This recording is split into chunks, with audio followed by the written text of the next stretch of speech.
السلام علیکم ورحمۃ اللہ وبرکاتہ۔ وعلیکم السلام ورحمۃ اللہ وبرکاتہ۔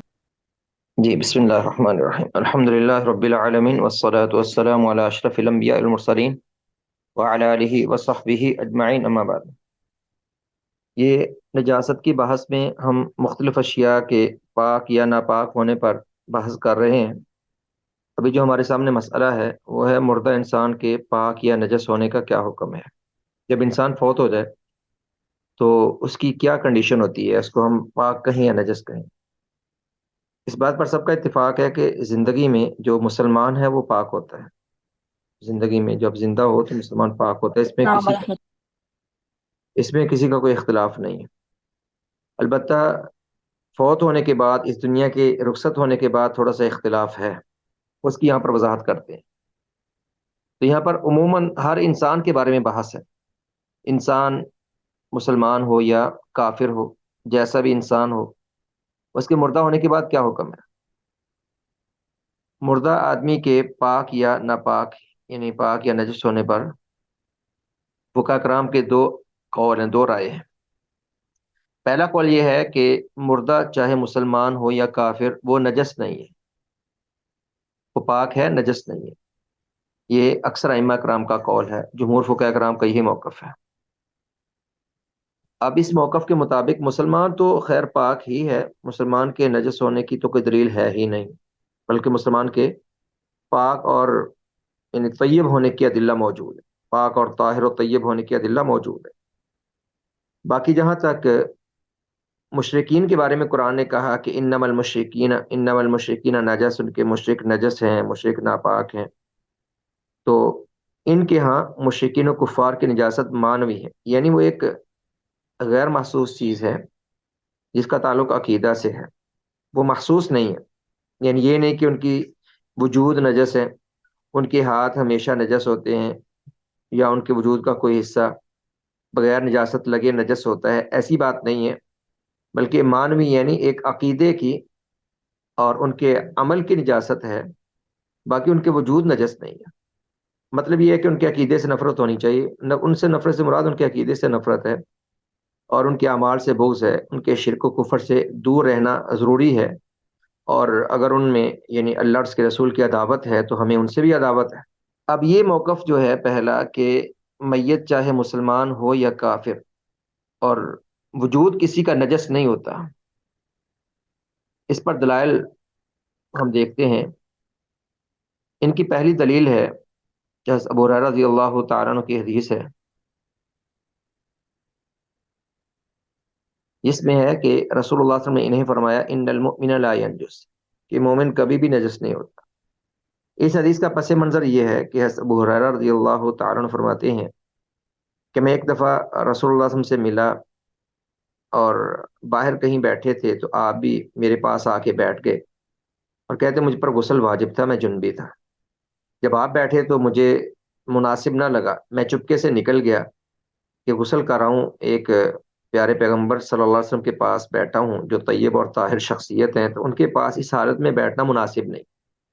کہتے میں اٹھ کے چلا گیا، میں غسل کر کے آیا، واپس لوٹا تو رسول اللہ نے پوچھا ابو ہریرہ کہاں چلے گئے تھے؟ میں نے کہا جی میں جنبی تھا، آپ کے پاس ایسے بیٹھنا مناسب نہیں تھا۔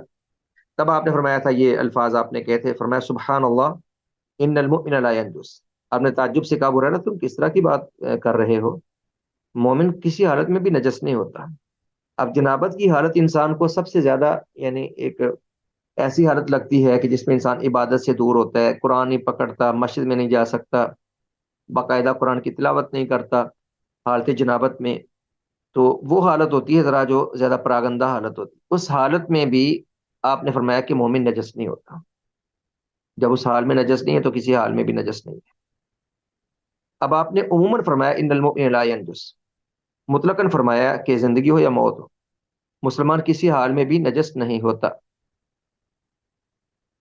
تو اس حدیث سے معلوم ہوا کہ مسلمان زندگی اور موت دونوں صورتوں میں ہی پاک ہوتا ہے۔ یہ تو مسلمان کی بات ہو گئی کہ مسلمان تو کسی حالت میں نجس نہیں ہوتا۔ اب رہی بات کفار کی۔ اب کفار کے بارے میں اگر ہم دیکھیں تو کفار سے ملنا، ان سے کے پاس ٹھہرنا، بلکہ اللہ تعالیٰ نے تو اہل کتاب یہودیوں عیسائیوں کی عورتوں سے نکاح کرنے کی اجازت دی ہے۔ اگر ان کے وجود نجس ہوتے تو ان سے نکاح کی کیسے اجازت ملتی؟ اب جو عورت گھر میں ہے، بیوی ہے، وہی کھانا بنائے گی، وہی برتن اور باقی چیزیں سرو کرے گی، اور اس کے ساتھ آدمی رہے گا اور اس کے قریب رہے گا، اور میاں بیوی کا بڑا کلوز اور بڑا قریب کا تعلق ہوتا ہے، تو اگر وہ نجس ہوتی تو ان سے نکاح کی کیوں اجازت دی جاتی ہے؟ تو معلوم ہوا کہ جو اللہ نے فرمایا ان المشرکین نجس، انما المشرکون نجس، کے مشرک نجس ہوتے ہیں، وہ نجاست ان کے وجود کی نجاست نہیں ہے، وہ ان کے عقیدے اور عمل کی نجاست ہے۔ یہ دوسری دلیل ہے کہ اللہ تعالیٰ نے اہل کتاب یعنی یہود و نصارہ کی عورتوں سے نکاح کرنے کی اجازت دی ہے۔ اگر ان کی نجاست حصی ہوتی، حصی یعنی محسوس، جو نظر آنے والی چیز ہے، یا ہاتھ لگانے سے آلودہ ہونے کی اگر بات ہوتی تو ان کی عورتوں سے نکاح کی ہرگز بھی اجازت نہ ہوتی، کیونکہ جو شادی کرے گا اس عورت سے ہم بستری بھی کرے گا، اس کے ساتھ کھائے گا بھی ساری زندگی اس کے ساتھ۔ اسی طرح جو ملک الیمین ہوتی تھی لونڈی، اس کا دین جو بھی ہو، جو کفار کی وہ عورتیں میدان جنگ سے مسلمانوں کے ہاتھ آتی تھی، ان کے دین کفر ہوتے یا جو بھی دین ہوتا ان سے ہم بستری کی اجازت تھی، اور وہ گھر کے کام کاج کرتی تھی، تو اگر ان کے وجود نجس ہوتے تو ان کے قریب ہونے کی یا گھر کے برتنوں کو، گھر کی چیزوں کو ہاتھ لگانے کی ان کو اجازت نہ دی جاتی۔ اس طرح لونڈی چاہے اس کا دین جو بھی ہو، اس سے ہم بستری کی اجازت دی گئی ہے، اس کے یعنی باقی معاملات اس کے قریب رہنے کی اجازت ہے۔ اگر کفار کی نجاست حصی یعنی محسوس چیز ہوتی کہ ان کے وجود نجس ہوتے تو لونڈی رکھنے کی ہرگز اجازت نہ ہوتی۔ یہ پہلا قول تھا جمہور علماء کا۔ احناف کے علاوہ باقی سب ائمہ کا یہی موقف ہے کہ انسان زندہ ہو یا مردہ، وہ کسی حالت میں بھی اس کا وجود نجس نہیں ہوتا، وہ مسلمان ہو یا کافر ہو۔ دوسرا قول احناف کا ہے۔ احناف کچھ تفصیل کرتے ہیں، وہ کہتے ہیں شہید تو بالاتفاق پاک ہے، جو مسلمان شہید ہو جائے، جو میدان کارزار میں جہاد میں مقتول ہو، وہ شہید اس کو کہتے ہیں، وہ تو کہتے ہیں پاک ہی پاک ہے۔ اور جہاں تک مسلمان کی بات کرتے ہیں، کہتے ہیں مسلمان زندگی میں پاک ہوتا ہے اور مرنے کے بعد غسل سے پہلے پہلے نجس ہے اور غسل کے بعد پاک ہو جاتا ہے۔ کہتے ہیں غسل کے بعد اس کو ہم جب نہلا دیتے ہیں تو وہ پاک ہو جاتا ہے، اس سے پہلے نجس ہوتا ہے۔ اور کافر کے بارے میں کہتے ہیں کہ کافر مر جانے کے بعد نجس ہے، چاہے اسے غسل دو یا نہ دو، اسے غسل ہی کو نہ کیوں نہ دے دیا جائے، کہتے ہیں وہ نجس ہے ہر حال میں۔ اب یہ ان کے ہاں تفصیل ہے، تو مسلمان کو غسل دیے جانے کے بعد یہ پاک سمجھتے ہیں، پہلے نجس کہتے ہیں، اور کافر کو ہر حال میں نجس کہتے ہیں، مردہ کافر۔ ان کے دلائل دیکھیے، پہلی دلیل اللہ تعالیٰ کا فرمان ہے حرمت علیکم المیتہ، کہ مردار تم پر حرام ہے۔ اب یہاں پہ بات تو واضح ہے کہ جو حیوان، جو جانور مردہ ہو اس کا گوشت کھانا تم پر حرام ہے، بغیر ذبح کے جو جانور خود مر جائے اس کا گوشت کھانا تم پر حرام ہے۔ تو حرام سے مراد تو حرام ہے۔ اب پہلے ہم نے آپ سے کہا تھا کہ ہر حرام چیز نجس نہیں ہوتی۔ اب زندہ انسان کا گوشت کھانا حرام ہے، لیکن گوشت نجس نہیں ہوتا انسان، مسلمان ہو یا کافر ہو، انسان کا گوشت حرام ہے، لیکن گوشت نجس نہیں ہوتا، ہاتھ لگا سکتے ہیں، چھوتے ہیں، ہر ایک کا اپنا گوشت ہے، خون ہے، وہ نجس نہیں ہوتا۔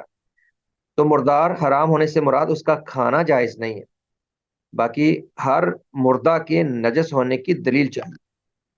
تو گویا ان کے یہاں حرام سے مراد یہاں پر نجس اور ناپاک ہے۔ اگر اس معنی میں آیت کو لیں تو پھر تو ہر مردہ نجس ہوگا، وہ یعنی وہ زندہ، وہ انسان مسلمان ہو یا غیر مسلم ہو، پھر تو سب کو نجس کہنا پڑے گا۔ جب نجس ہے کوئی تو پھر دھو کر کیسے پاک ہوگا؟ نجس چیز تو نجس ہی ہوتی ہے۔ ان کی پہلی دلیل ہے جو موضوع نہیں یعنی فٹ نہیں آتی، لیکن یہ بات درست نہیں، کیونکہ ہر حرام چیز نجس نہیں ہوتی۔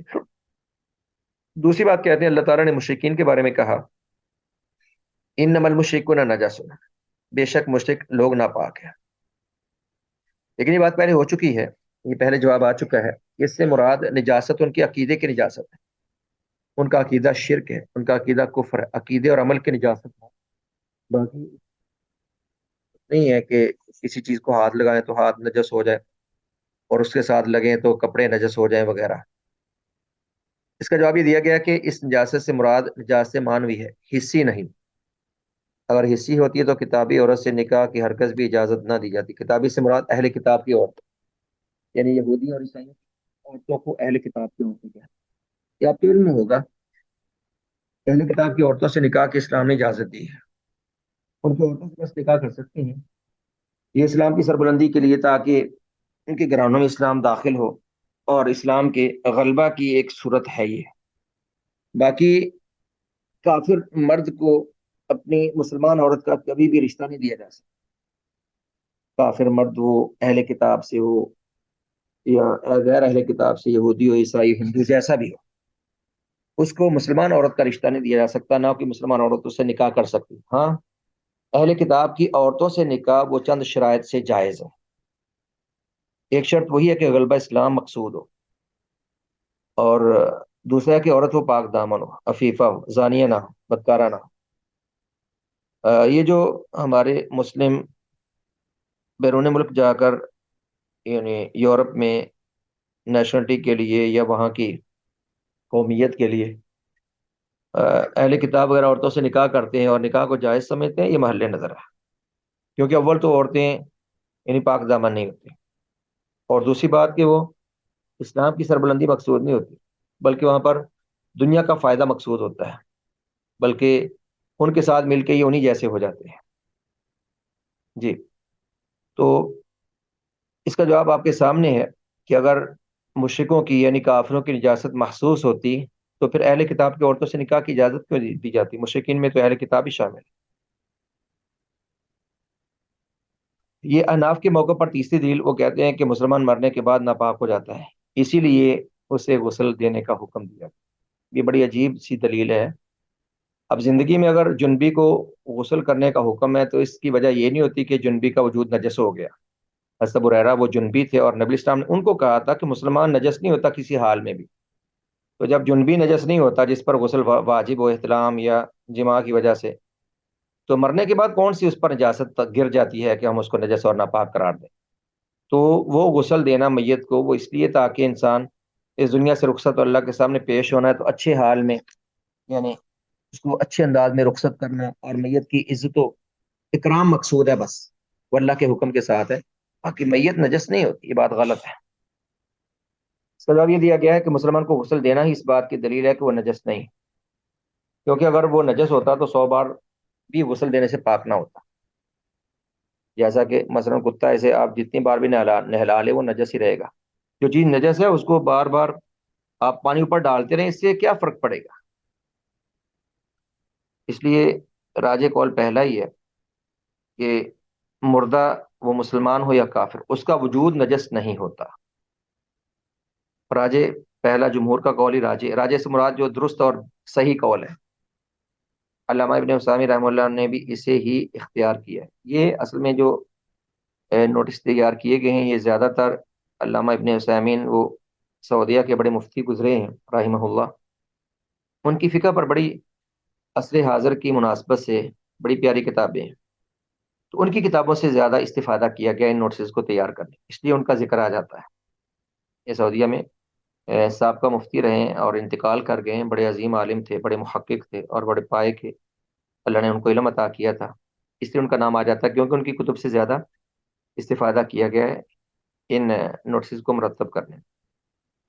تو خیر، یہ جو پہلا موقف تھا جمہور کا موقف کہ میت چاہے مسلمان ہو یا کافر، اس کے نجس ہونے کی کوئی دلیل نہیں ہے، اور خام خواہ جو نجس نہیں ہے اس کو نجس نہیں کہنا چاہیے۔ یہ بات کلیئر ہو گئی۔ اب اس سے آگے بڑھتے ہیں ہم انشاءاللہ۔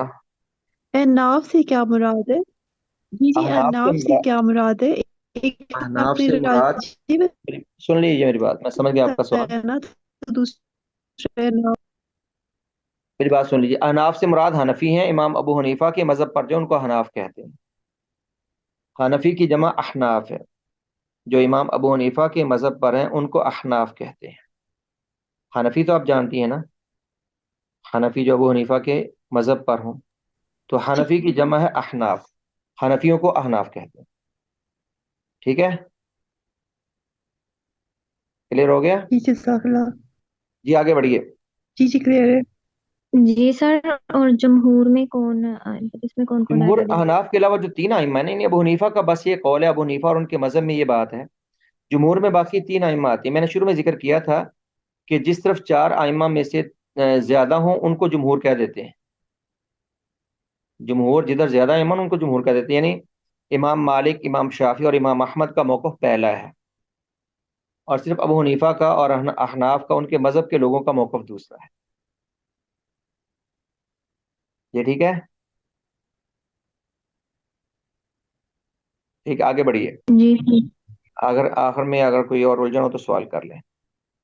اب ہم بات کر رہے تھے یعنی نجاست کے بیان پر. اب اس میں اگلا مسئلہ یہ ہے کہ معقول اللحم وہ پہلا مسئلہ ہمارا کلیئر ہو گیا، الحمدللہ ختم ہو گیا.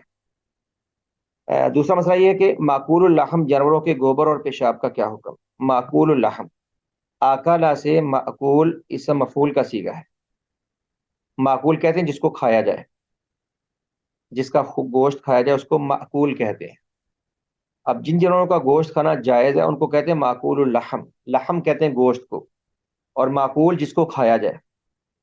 جن جانوروں کا گوشت کھانا جائز ہے یعنی جو حلال جانور ہیں، جیسے بھینس ہے، گائے ہے، اونٹ ہے، بکری ہے، اور جو جنگلی جو حلال جانور ہیں جیسے ہرن ہے اور زرافہ وغیرہ، یہ سب حلال جانور، ان کا گوشت کھانا حلال ہے.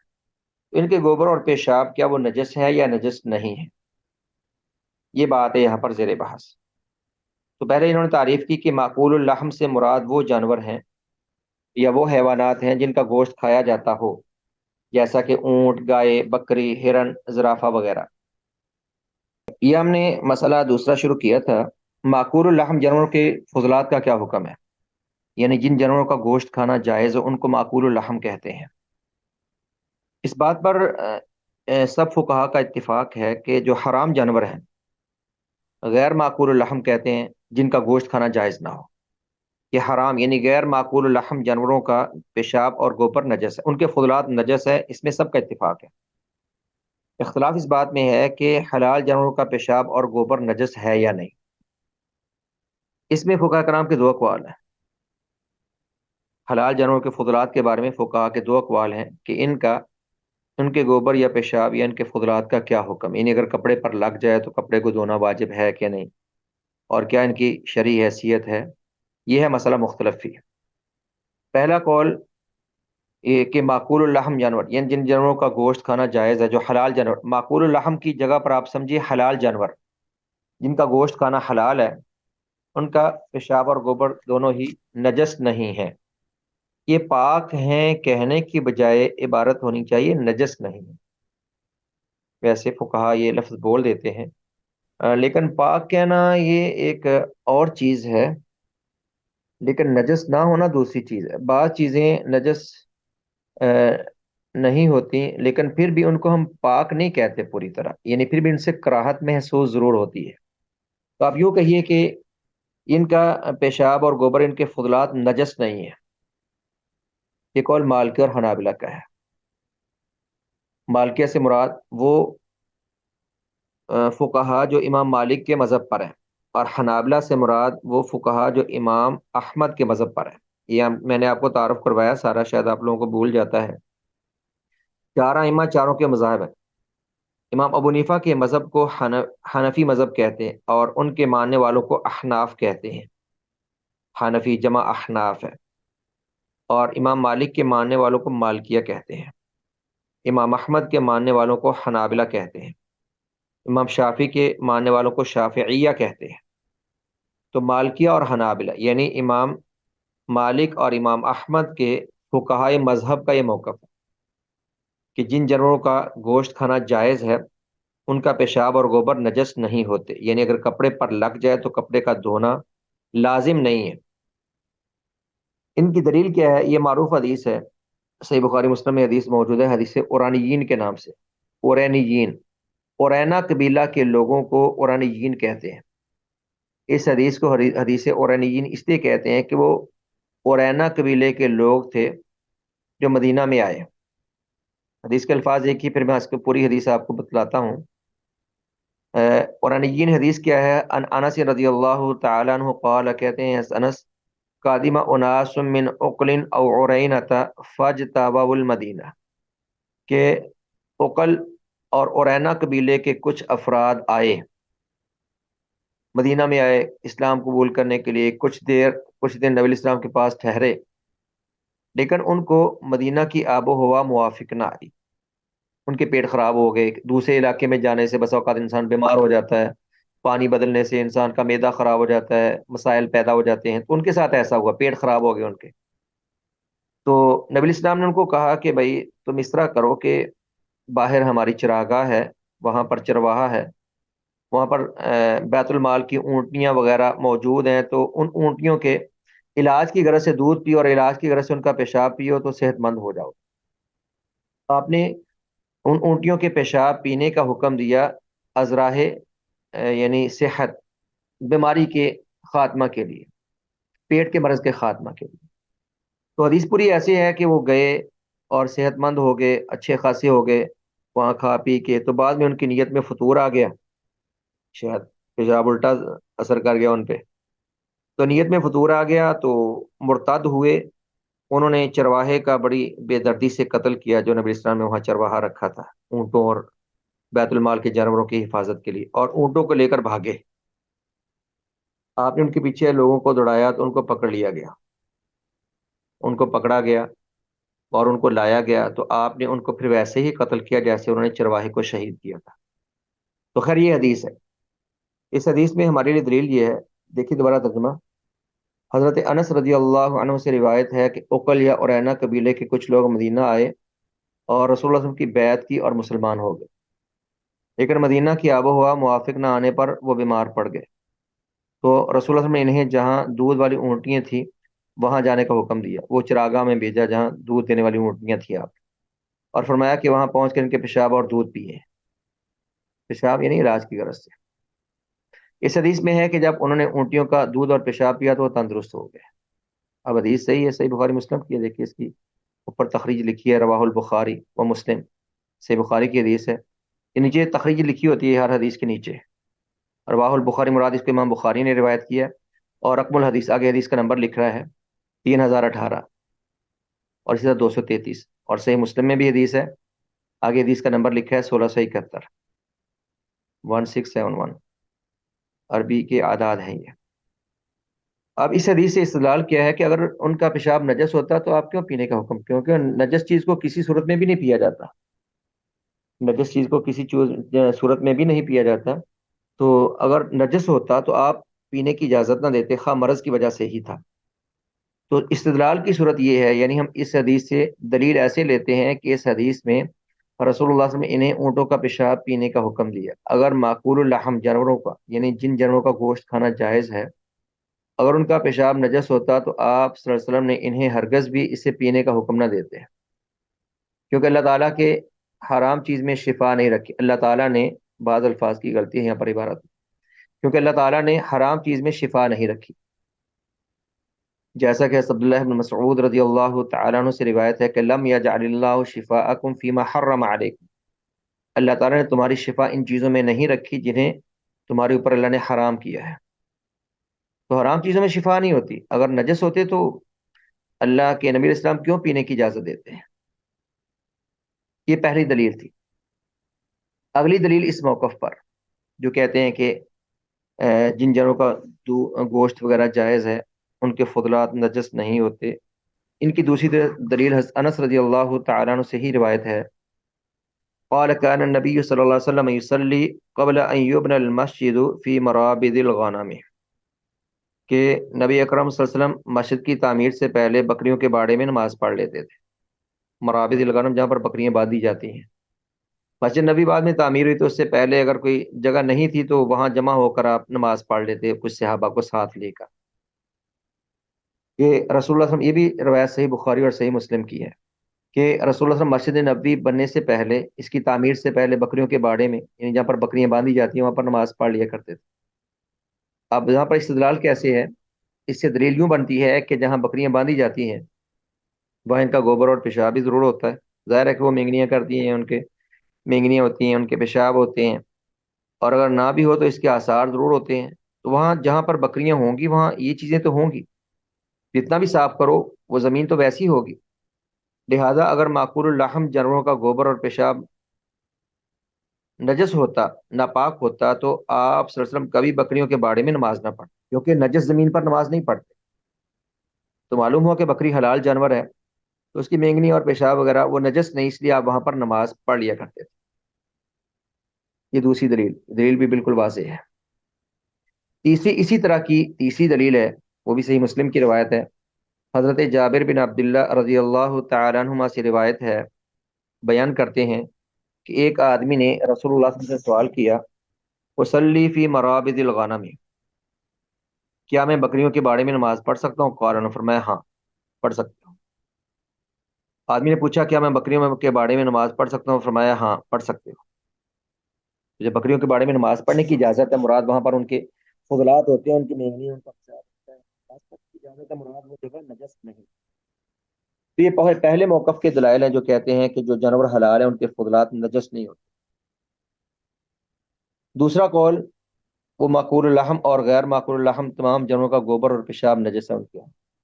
دوسرا موقف یہ ہے کہ خواہ جانور کا گوشت کھانا حلال ہو یا حرام ہو، سب جانوروں کے گوبر اور پیشاب نجس ہے، سب کے فضلات نجس ہے۔ ایک ہی ضابطہ ہے کہ تمام جانوروں کے فضلات، ان کے گوبر اور پیشاب نجس ہوتے ہیں، اور یعنی اگر وہاں پر ہیں، زمین پر لگے تو زمین نجس ہو، خواہ جانور کا گوشت کھانا حلال ہو یا حرام ہو۔ یہ قول حنفیہ اور شافعیہ، یعنی حنفی فقہا کا ہے اور شافعی فقہا کا ہے۔ ان کے دلائل دیکھیے، ان کی پہلی دلیل حضرت جابر بن عبداللہ رضی اللہ تعالیٰ عنہ کی گزشتہ حدیث، وہ آپ نے ابھی جو حدیث اوپر پڑھی ہے، جس میں اس آدمی نے آپ سے پوچھا کہ کیا میں بکریوں کے نماز میں، یہ آپ کے سامنے جو حدیث ہے، اس نے کہا کہ جی میں بکریوں کے باڑے میں نماز پڑھ سکتا ہوں، فرمایا جی ہاں پڑھ سکتے ہو۔ اسی حدیث کے اگلے الفاظ ہیں، اس نے مزید پوچھا، جابر بن عبداللہ کی گزشتہ حدیث جس میں ہے کہ ایک آدمی نے رسول اللہ صلی اللہ علیہ وسلم سے بکریوں کے باڑے میں نماز پڑھنے کا پوچھا تو آپ نے اجازت دے دی، لیکن جب اس نے کہا اصلی فی مبارک الابل، کیا میں اونٹوں کے باڑے میں نماز پڑھ سکتا ہوں؟ قال لا، فرمایا نہیں۔ تو اس نے کہا کیا میں اونٹوں کے باڑے میں نماز پڑھ سکتا ہوں، یعنی جہاں پر اونٹ باندھے جاتے ہیں، جہاں پر اونٹ رہتے ہیں؟ فرمایا نہیں، وہاں نماز نہ پڑھو۔ تو انہوں نے استدلال کیسے کیا؟ کہتے ہیں کہ رسول اللہ صلی اللہ علیہ وسلم نے اس آدمی کو اونٹوں کے باڑے میں نماز پڑھنے سے اس لیے منع کیا کیونکہ ان کا پیشاب اور گوبر نجس ہے۔ اب بات یہ ہے کہ ایک ہی حدیث میں دونوں باتیں ہیں، دونوں جانور حلال ہیں، بکری بھی اور اونٹ بھی۔ اب بکری کے باڑے میں جہاں پر ان کے یعنی فضلات وغیرہ ہوں، آپ نے اس کی پرواہ نہیں، خود بھی نماز پڑھی ہے اور نماز پڑھنے کی اجازت بھی دی ہے، اور اونٹوں کے باڑے میں آپ نماز پڑھنے سے منع کر رہے ہیں، اس کی کیا وجہ ہو سکتی ہے؟ تو صاف ظاہر ہوتا ہے کہ اس کی وجہ ان کا نجس ہونا یا ان کے گوبر اور پیشاب کا نجس ہونا نہیں، اس لیے کہ اونٹ وہ بڑا جانور ہے، وہ نقصان دے سکتا ہے، اور ویسے بھی آپ نے فرمایا اونٹوں کے باڑے کے بارے میں انہا ما و شیاطین، فرمایا شیاطین کے ٹھکانے ہوتے ہیں۔ شیاطین، اونٹ خود بھی بڑا فطرتاً بڑا شر پسند ہے، اونٹ کا انتقام بڑا مشہور ہے، ہم لوگ اونٹ نہیں رکھتے، ہم اس کو نہیں جانتے۔ اونٹ اگر جب تک یہ فرما بردار رہے سو رہے، لیکن جب انتقام پہ اتر آتا ہے نا، جب کسی سے بدلہ لینے کی ٹھان لیتا ہے تو چھوڑتا نہیں، یہ مار کے چھوڑتا ہے۔ اونٹ کا انتقام اور غصہ بڑا مشہور ہے، عرب لوگ اس بات کو جانتے ہیں جو اونٹ رکھتے ہیں، یا صحرائی علاقوں کے لوگ جانتے ہوں گے کہ جب تک یہ یعنی فرما بردار اللہ نے اس کو رکھا ہے انسان کے، بڑا جانور ہے لیکن انسان سے کہیں زیادہ طاقتور ہے، اللہ نے انسان کے لیے مسخر کیا، اللہ کا یہ فیصلہ ہے اور اللہ تعالیٰ کی رحمت ہے، اللہ کا فضل ہے انسان پر، اور جب یہ سرکش ہو جائے تو سرکش ہو جائے پھر نہیں چھوڑتا۔ اس لیے آپ نے فرمایا کہ یہ شیاطین کے ٹھکانے ہیں، یہاں شیاطین رہتے ہیں، اور اونٹ کی فطرت میں بھی شرارت ہے، شاید یہ وجہ ہو سکتی ہے کہ آپ نے ان کے بارے میں نماز پڑھنے سے منع کیا۔ باقی دونوں جانوروں میں فرق کرنے کی اور کوئی وجہ تو نظر نہیں آتی، یہی جواب کہتے ہیں، لیکن فریق مخالف نے، یعنی پہلے گروہ نے اس کا جواب یہ دیا ہے کہ اونٹوں کے بارے میں نماز پڑھنے سے اس لیے روکا گیا کیونکہ ان کے اندر شیطانیت ہوتی ہے، یعنی اس کے فطرت میں شرارت ہے، جیسا کہ بعض احادیث میں بھی وارد ہوا ہے، تو ممکن ہے وہاں نماز پڑھتے ہوئے کوئی اونٹ آدمی کو نقصان پہنچا دے، اس لیے آپ صلی اللہ علیہ وسلم نے وہاں نماز پڑھنے سے منع فرما دی۔ دوسری بات، اگر اونٹوں کا پیشاب نجس ہوتا تو آپ وہ پیچھے جو شروع میں حدیث پڑھی ہے، تو آپ نے شروع میں حدیث پڑھی ہے، اگر ان کا پیشاب نجس ہی ہوتا تو آپ مرض کی صورت میں بھی اس کی پینے کی کیوں اجازت دیتے ہیں؟ کہ اوپر سب سے پہلے جو آپ نے حدیث پڑھی تھی پہلے فریق کے دلائل میں، دوبارہ اس کو دیکھ لیجئے، وہ جو اورانیین کی حدیث تھی، وہ بنو ارینا کے لوگ جو آئے تھے، یہ پہلی حدیث۔ اور جب ان کو مدینہ کی آب و ہوا موافق نہ آئی تو آپ نے فرمایا کہ دودھ والی اونٹیوں کے یہاں جاؤ اور ان کا پیشاب اور دودھ پیو تاکہ تمہارے پیٹ ٹھیک ہو جائے۔ تو اگر نجس ہوتا تو آپ پینے کی کیوں اجازت دیتے؟ تو معلوم ہوا کہ پیشاب کی نجاست کی وجہ سے بات نہیں ہے جی، یہ ہے اس کا جواب۔ تو لیکن فریق مخالف نے اس کا جواب یہ دیا ہے کہ اونٹوں کے بارے میں نماز پڑھنے سے اس لیے روکا گیا کیونکہ اونٹ کے اندر یعنی شرارت ہوتی ہے، جیسا کہ بعض احادیث میں بھی وارد ہوا۔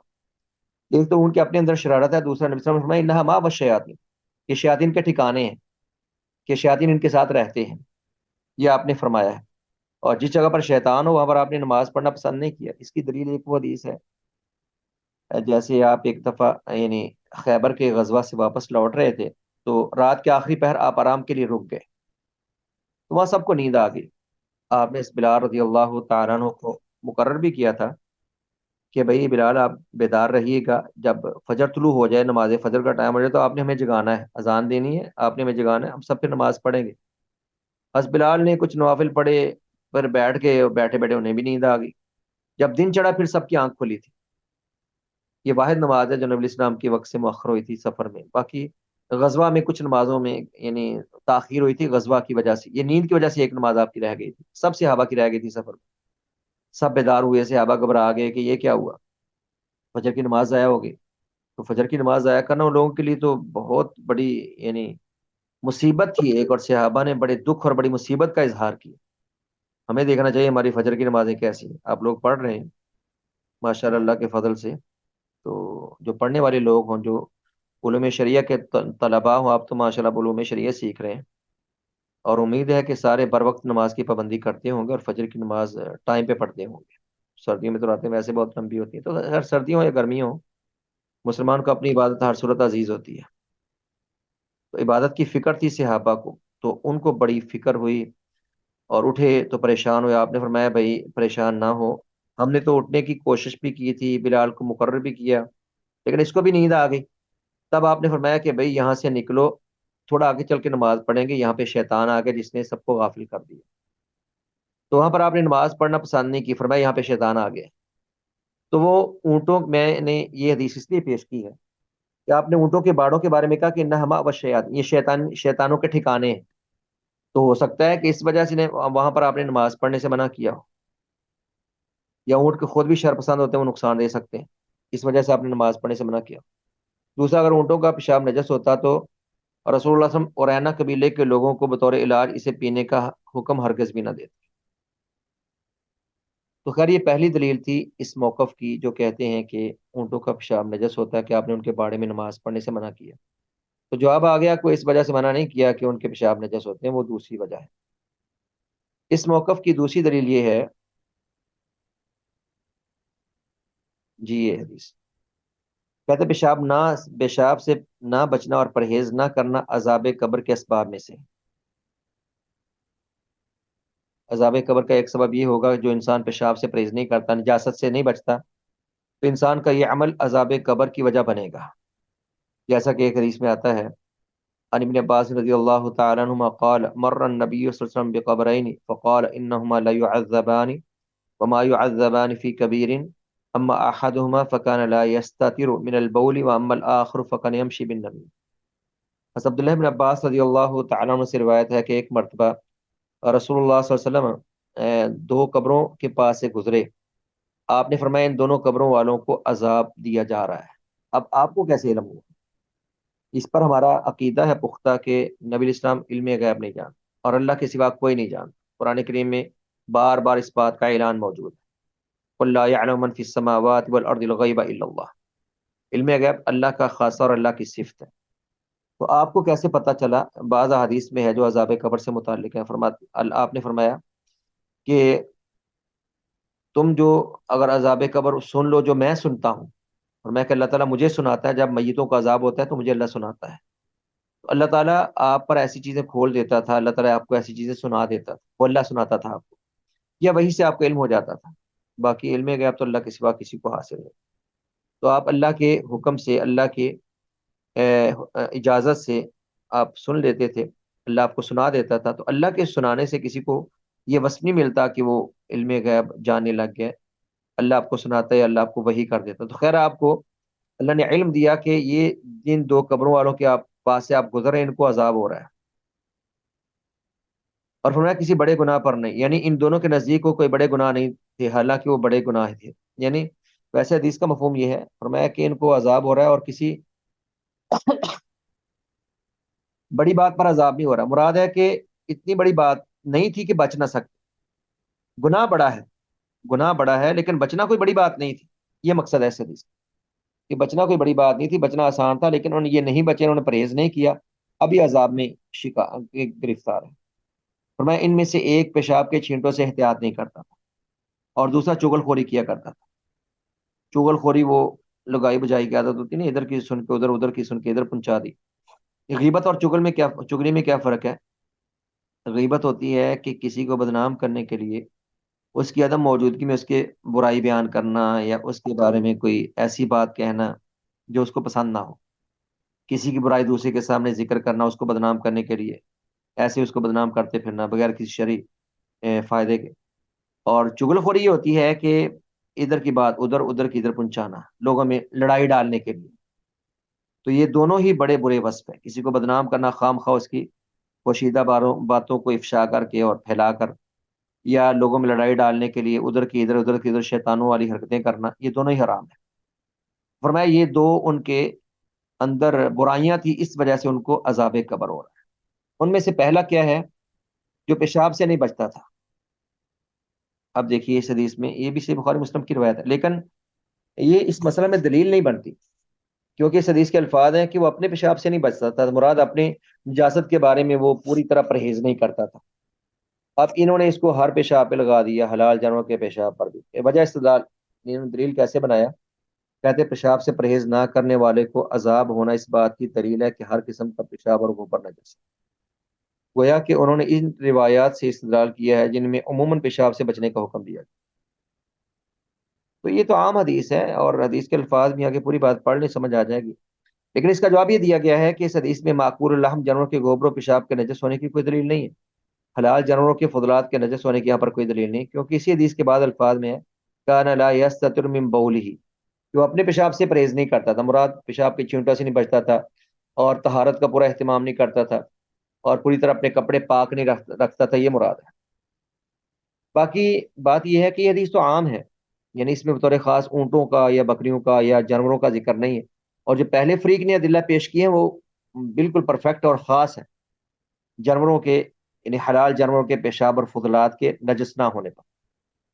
اور دوسرا جن حدیث میں پیشاب سے بچنے کا حکم دیا گیا وہ عام ہے، عام یعنی ان کے اندر عموم ہے، ان کے اندر کوئی خاص بات نہیں، جبکہ معقول اللحم جانوروں کے پیشاب کے پاک ہونے کے بارے میں، یعنی پاک ہونے سے مراد نجس نہ ہونے کے بارے میں وارد ہونے والی روایات خاص ہیں، یعنی خاص ان سے متعلق ہے، اور اصولی قاعدے کے مطابق خاص کو عام پر مقدم کیا جائے گا۔ آپ ہمیشہ اصول یاد رکھیں، جب ایک دلیل عام ہو تو خاص مسئلہ میں عام دلیل سے استدلال نہیں کیا جاتا، جبکہ اس پر اپنے خاص دلیل موجود، اس مسئلہ میں اسی نام کے ساتھ جب دلیل ہے تو اس کو دلیل بنایا جاتا ہے، نہ کہ کسی عام روایت کو سہارا بنا کر اس سے استدلال کی کوشش کی جائے۔ اور عام کو غیر معقول اللحم جانوروں اور انسانوں کے پیشاب کے نجس ہونے پر محمول کیا جائے گا۔ اصولی قاعدے کے مطابق خاص کو عام پر مقدم کیا جائے گا اور عام کو غیر معقول اللحم جانوروں یعنی جو حرام جانور ہیں ان پر اور انسان کے پیشاب کے نجس ہونے پر محمول کرے گی، اس پر اس کا اطلاق کرے۔ تو خیر مسئلے پر بحث پوری ہو گئی، لہذا راجح قول یہی ہے کہ جو حلال جانور ہیں ان کا گوبر اور پیشاب دونوں ہی نجس نہیں ہوتے۔ میں نے کہا تعبیر کا فرق ہے، تعبیر یہ نہیں رکھنی چاہیے کہ پاک ہیں، آپ کہیے کہ نجس نہیں ہوتے ہیں، لہذا اگر ان میں کچھ کپڑے کو یا کسی جگہ میں لگ جاتا ہے تو وہ نجس نہیں ہوگا۔ اب تنبیہ میں انہوں نے اس بات کی صراحت کی ہے جو میں بار بار کہہ رہا ہوں کہ پاک ہونے کا مطلب یہ نہیں کہ ان کا کھانا پینا جائز ہے یا ان سے بچنا ہی ضروری نہیں ہے، مراد ہے کہ نجس نہیں ہے، باقی کراہت تو ہوتی ہے انسان کو ایسی چیزوں سے۔ یہ تنبیہ پڑھ لیں، تنبیہ یعنی خبردار کیا گیا کہ آپ مسئلے کو اس طرح سمجھیے کہ حلال جانوروں کے گوبر اور پیشاب کو پاک کہنے کا مطلب یہ نہ لیا جائے کہ گوبر کا کھانا یا پیشاب کا پینا بھی جائز ہے، ہر پاک کی چیز کو کھایا پیا نہیں جاتا، اس کی آپ یوں بات سمجھیے جیسے انسان کا یعنی لعاب ہوتا ہے نا، اس کا بلغم ہے تو نجس نہیں، کپڑے کو لگ جائے تو کپڑا نجس نہیں ہوتا، لیکن اس انسان اس سے کراہت محسوس کرتا ہے نا، یا جس سے انسان کو قے آ جائے اگر، تو قے سے انسان کو کتنی کراہت ہوتی ہے، بدبو بھی اس سے آتی ہے، اگر اس کے نجس ہونے کے کپڑے پر لگ جائے کپڑا نجس نہیں ہوگا، لیکن اس کو کھانے کا تو کچھ تصور نہیں کر سکتا. تو نجس نہ ہونے کا یہ مطلب ہے کہ کپڑے پر لگ جائے تو کپڑا دھونا واجب، ویسے انسان کراہت تو محسوس کرتا ہے، کیونکہ ہر پاک چیز حلال نہیں ہوتی، یعنی جس کو ہم نجس نہیں کہتے ضروری نہیں کہ اس کا کھانا جائز ہو، اور ہر حرام چیز نجس نہیں ہوتی. دوبارہ دیکھیے اس بات کو دوبارہ سمجھ لیں. حلال جانور کے گوبر اور پیشاب کو پاک کہنے کا مطلب یہ نہ لیا جائے کہ گوبر کا کھانا یا پیشاب کا پینا بھی جائز ہے، کیونکہ ہر پاک چیز حلال نہیں ہوتی. حلال ہونے سے مراد اس کا کھانا جائز نہیں ہوتا. جس کو نجس نہ کہیں ضروری نہیں کہ اس کا کھانا جائز ہو، اور ہر حرام چیز نجس نہیں ہوتی. مثلا انسان ہے، اب انسانی جسم تو پاک ہے لیکن انسانی گوشت تو حرام ہے. اسی طرح گدھا ہے، گدھا تو حرام ہے لیکن اس کی سواری جائز اور اس کا پسینہ پاک، یعنی پسینہ نجس نہیں ہوتا. باقی اس کے لعاب سے بچنا چاہیے، حتی الامکان بچنا چاہیے. ویسے عام طور پر گدھے کی سواری جب کرتے ہیں لوگ تو اوپر کپڑا رکھتے ہیں، کپڑا عام طور پہ رکھا جاتا ہے، لیکن پھر بھی اگر پسینہ لگ جائے تو ایک سواری ہے اس کی، تو سواری کے جانور ان کے پسینے وغیرہ کو نجس نہیں کہا جاتا. اب نوٹ میں بات مزید اس کی وضاحت ہے کہ جس حدیث میں اونٹوں کے پیشاب پینے کا ذکر ہے وہ علاج، معالجے اور ضرورت کے ساتھ خاص ہے. اب یہاں پر یہ بات سمجھیے، اب اس کوئی غلط فہمی میں نہ رہے کہ اسلام نے جانوروں کے پیشاب پینے کی اجازت دی. نہیں، ایسی بات نہیں. عمومی طور پر ان کی اجازت نہیں ہے، یعنی یہ نہیں کہ انسان بلا وجہ پیے، جیسے ہندو پیتے ہیں نا گائے کا پیشاب ایسے پیتے ہیں، وہ تو خبیث لوگ گائے کے پیشاب کو پیتے ہیں، غسل کرتے ہیں اور اس کو بڑا متبرک سمجھتے ہیں، وہ تو وہ ہندو ہیں، وہ تو نجس اور ناپاک لوگ ہیں. تو کسی بھی جانور کے فضلات سے انسان کراہت محسوس کرتا ہے. یہ صرف علاج معالجے کے لیے، علاج میں یہ مفید ہو تو اس کو علاج میں استعمال کر سکتے ہیں. جو کہتے ہیں نا کہ حرام حلال جانوروں کے یعنی پیشاب نجس نہیں ہے، تو صرف علاج کی غرض سے اگر اجازت ہے تو صرف اس حد تک محدود ہے کہ اگر کوئی ڈاکٹر یا حکیم اجازت دے. ڈاکٹر تو پتہ نہیں کس چیز کی دوائیاں بناتے ہیں، ڈاکٹر لوگ جانتے ہیں. یہ جو حکیم لوگ ہوتے ہیں نا، یہ دوائیوں میں بڑی عجیب و غریب چیزیں استعمال کرتے ہیں، اور یہ حلال جانور کا پیشاب تو معمولی سی چیز ہے، یہ اور بہت کچھ ڈالتے ہیں. یہ جو کشتے مارتے ہیں اور یہ جو یعنی اور بڑے مہنگی قسم کی طلا یا دوائیاں بناتے ہیں، اس پہ حلال حرام ہے. یہ تو معمولی سی چیز ہے ان کے ہاں. تو بطور علاج کے اگر پیشاب استعمال کر لیا جائے تو اس حد تک صرف اجازت، باقی اس کے علاوہ پینے کی قطعاً اجازت نہیں. نجس نہیں ہے لیکن عام پینا حرام ہی ہے. نبی اسلام صرف علاج کے لیے صرف آپ نے پینے کی اجازت دی، اور اس کے علاوہ کہیں بھی ان کے فضلات یعنی ان کے پیشاب وغیرہ کو پینے کی یا استعمال کرنے کی کہیں بھی اجازت نہیں ملتی. اور دوسری بات، کپڑے پہ اگر لگ جائے تو مطلب انسان دھولے بہتر ہے. میں نے کہا جیسے انسان کے اپنی کہہ لگ جائے، وامٹ ہو جائے تو لگ جائے، یا انسان کی بلغم لگ جائے، دھوتا ہے کراہت محسوس کرتا ہے نا بندہ، ویسے ہی دھونا چاہیے. لیکن اگر نہیں دھوتا بندہ تو نماز ہو جائے گی، نجس نہیں کی. تو اس بات کو سمجھ لیں کہ جس حدیث میں اونٹوں کے پیشاب پینے کا ذکر ہے وہ علاج، معالجے اور ضرورت کے ساتھ خاص ہے. اس لیے اگر کوئی ڈاکٹر یا حکیم کسی پیٹ کی بیماری میں مبتلا شخص کے لیے اونٹنے کا دودھ اور پیشاب بطور علاج بتاتا ہے تو اس مریض کے لیے جائز ہے کہ وہ اس کی تجویز پر عمل کر لے. باقی اس کے علاوہ پینے کی یا استعمال کی کوئی صورت یا جواز نہیں نکلتا ہے. جی تو یہ دو مسئلے الحمدللہ ہم نے پڑھ لیے. پہلا مسئلہ کہ مردہ کا وجود نجس ہوتا ہے یا نجس نہیں.